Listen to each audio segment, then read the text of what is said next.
Hello everyone, my name is Mami Tali and I am a first-time mom. Hello mga kasis moms, I created this channel to share with you my motherhood journey as a first-time mom. Kaya naman, kung mahilig ka din ng mga tips, tricks, DIYs, and even hacks, please stay tuned in my channel, do subscribe, and hit the bell button.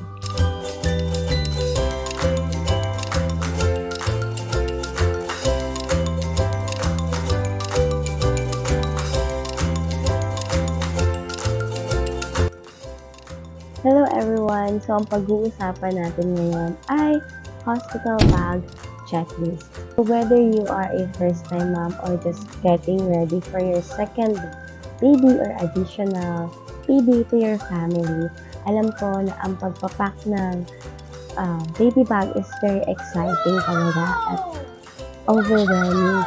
Yung tipong gusto mo nang dalhin ang lahat para wala ka lang makalimutan, di ba? Pero sabi nga ni Miss Heart Evangelista, you can't have it all. You can't have it all. At hindi naman lahat yun ang importante. So let's jump kung ano nga ba talaga yung importanteng dalhin natin sa hospital bag ni baby. And of course, ni mommy, diba? So, let's start. Una, para kay baby meron tayong receiving blanket, long sleeve, pajama, pair of mittens, pair of booties, bonnet, lampin, at newborn diaper. Wag nyo rin kakalimutan ang complete name ni baby, sticker, at kung pang ilang araw ito gagamitin like delivery room, second day outfit, or pang third day outfit to na ididikit natin sa ziplock bag na niready natin para kay baby. Ito ay convenient kay daddy para mabilis niyang kunin ang mga kailangan ng nurse. For the going home outfit, medyo iniba ko siya instead na pajama and long sleeve kasi as we go home, syempre ang daming nakaabang para makita for the first time si baby. Kaya naman, still we have receiving blanket, pair of mittens, pair of booties, at the rest of the checklist. But still, feel free to customize your own going home outfit. For the baby care kit, make sure na naka-isang ziplock bag ulit siya para isang kuhaan na lang siya ni daddy. And may sticker siya kung ano yung mga nakalagay doon sa ziplock bag na yon. Itong mga naka-check dito, ito lang yung hinihingi sa amin ng mga nurse.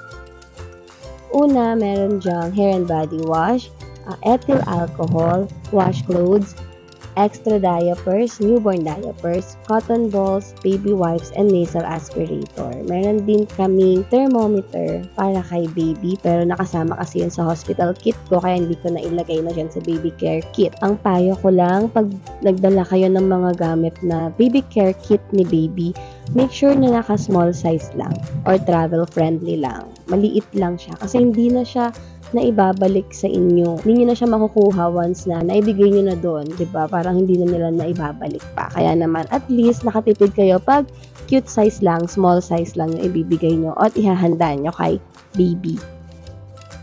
Please do prepare also baby bottle, bottle wash, bottle brush, and electric breast pump. Importante yan. Why? Kasi there are instances na hindi naglalatch agad si newborn baby natin. And may mga hospital kasi na ang advocacy nila is breast milk. Kaya naman, I suggest na mag-pump na lang kayo sa hospital kung hindi talaga makapag-latch si baby. Pero, syempre, ang unang-una talaga dyan, ang priority, mag-latch sa inyo si baby para yung body natin ay mag-response at mag-produce ng milk. For mommies, we have maternity dress and socks, disposable underwear or diaper, maternity or nursing bras, maternity pads and bed pads, towels and abdominal binder, going home outfit, comfy sleepers, betadine feminine wash, and any other toiletries na kailangan ni mommy. Also prepare husband's clothes, documents, IDs, charger, extension, blanket, distilled water for baby, and hand sanitizer. Bawal na rin kasing lumabas ng hospital si daddy, so make sure na prepared na din si daddy. For the documents, PhilHealth ID and any other health insurance na meron kayo. For the billing, marriage certificate for accuracy, medical records from the ultrasound to your blood test, and any other records from the start na nabuntis kayo, and then doctor's admission letter for the request ng admission nyo.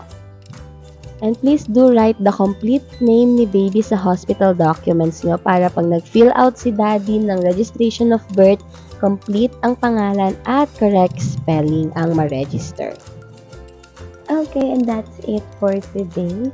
Remember that every moms are different. Okay, so feel free to customize your own checklist kung tingin nyo ano pa yung kailangan nyo or hindi nyo kailangan.